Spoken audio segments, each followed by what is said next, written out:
Nurburgring trip is in less than 2 weeks. I'm going to be talking you guys through today everything I've done to this car to get it somewhat ready. It's not a track build, I'm just an everyday driver of an M235i. I'm going to be going through everything I've done, planned and spent on the car, ready for the ring. So I'm not going to be talking today about cosmetics. The reason is because this isn't actually stuff which is necessary to go around the track. We're going to be talking about the important stuff like brakes, reliability of the N55, you know, fire extinguishers in case of fire, oil leak, preventative maintenance and stuff like that. All the important stuff for track use. Not so much the front splitter, yellow DRLs or diffuser. That's not important. So as you can see straight on the car, we've got fairly nice wheels. These are Japan Racing JR11s. They're irrelevant. You can run stock wheels on the Nürburgring. So the first section of the video, we're going to be talking about the brakes that I fitted. So I'll grab the camera, get a little bit closer to show you guys exactly what I'm running for stopping power for the track use. All four wheels, and if we go around to this side, you'll be able to see the backs are looking pretty stock, but we'll talk about them in just a second. We're going to talk about these fronts for now. Now, as you can see on the front, I do need new tyres, so that's going to be done before. Quite an interesting video about what tyres we're going to be putting on the front of this. I think you guys will be quite intrigued. However, looking at the discs, we've got two-piece, basically floating, that's what you can call them, or two-piece. These are Textar discs, and they've gone for the J-hook on these. Now, regarding the actual calipers, they are the stock ones, the same found on the M3, F series, and the M4, as well as all the other M lights. However, the most important part are the pads. The pads, which you can't really see in there, however, they are the Ferodo DS 1.11s. Now, so far, these pads have been absolutely amazing. They're quite loud, however, the stopping power on them when they're warm is absolutely phenomenal. I can't wait to use them on track. Moving on to the next bit, we might need to talk a little bit about brake fluid, because it's all right having good brakes with the actual stuff on the wheels, like good calipers, discs and pads. However, underneath here, this is your brake fluid reservoir, and in there is the source of the operation. This is actually Motul 660 racing brake fluid, and it's some of the best stuff I've ever used in the car. So we've covered pads, we've covered discs, and we've covered the fluid. The next part, which isn't necessary, however I would advise it, are braided lines. Now you can't actually see them, unfortunately, even if I get close on the car. They're well hidden right at the back, but in the back of this we've got some HEL or HEL, or however you want to call them, I don't really know how to pronounce it, but the braided lines, these are stainless steel and they look wonderful, and they have transformed the braking feel on the car. That's arguably one of the best things you need for track use, is good brakes. With good brakes though, you need good tyres as well, because tyres are what keep you on the ground and keep you stuck on the ground so you don't spin off and crash. Now moving on to tyres, on the back we actually have two 55s, and if I'm correct, they are 35 18s.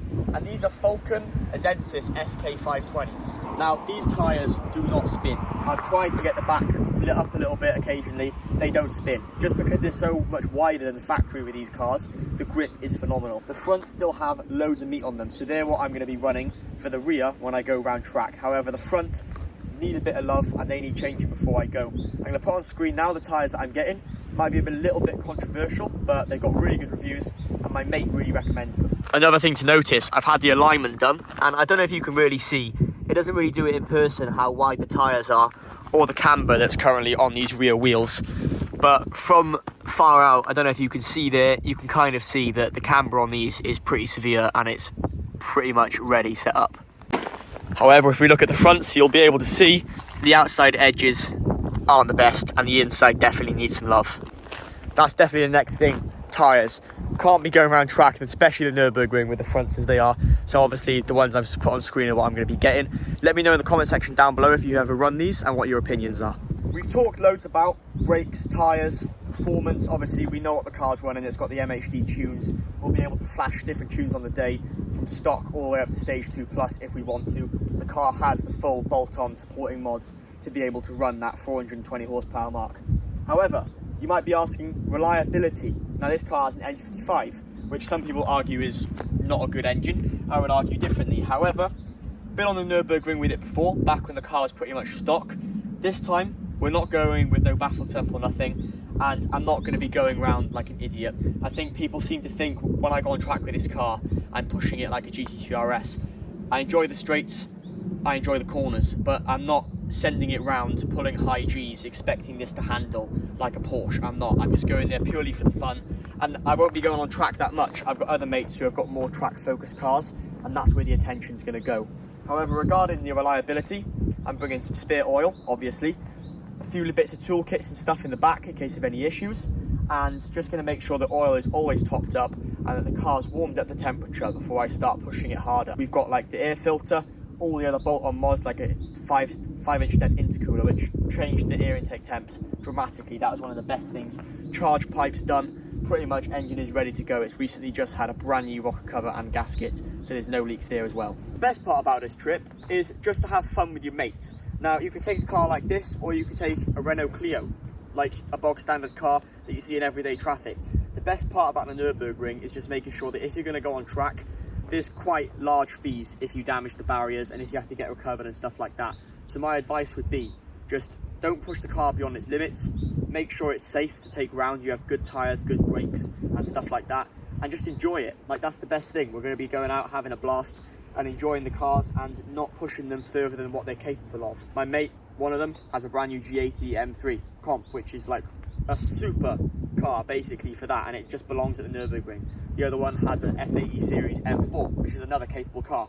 I'm taking the M-Lite, which is capable on these type of roads, which you can see around me, but not so much on the ring. It's kind of like a bit of a baby there compared to other cars. One quick thing, if you guys are enjoying the video, it'd mean the world to me if you could subscribe and also hit the like button. I'm going to be vlogging basically the whole thing we do on the Nürburgring, prices, the trip, everything. So if you want to see that, make sure you're subscribed. I think it's time you hear some sound clips. In case any new viewers don't know what the car sounds like, let me know in the comment section if you like the sound of the car.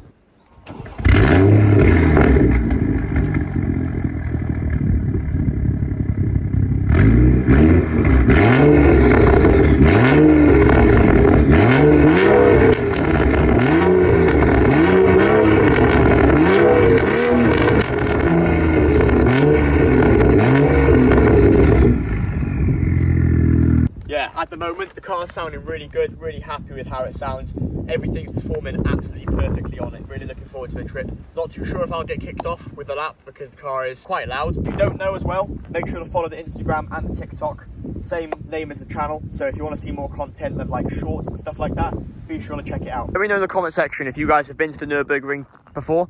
Let me know how you found it. Did you enjoy it? Would you go again? I'm really excited for this trip. It's going to be such a fun trip with all the lads, and I went last year. It was a blast. I went the year before and it was also an incredible time, and I'm sure this year is going to be even better. Leave any comments you have down below though. Any advice would be obviously appreciated. I've been quite a few times, but obviously I'm still kind of inexperienced when it comes to going around the track, even though I've done loads of laps and stuff like that. But either way, any advice is always appreciated. If you have any comments, leave them down below and I'll be sure to answer them. Apart from that, really appreciate you guys watching. Stay tuned for loads more content on the M235i. The Nürburgring is going to be so good. I'm sure you guys are going to love all the videos I'm producing. We're still not done with the car. Still loads more coming for it. Loads of videos on the channel, so be sure to check them out. Apart from that, thank you very much for watching. I'll catch you in the next video.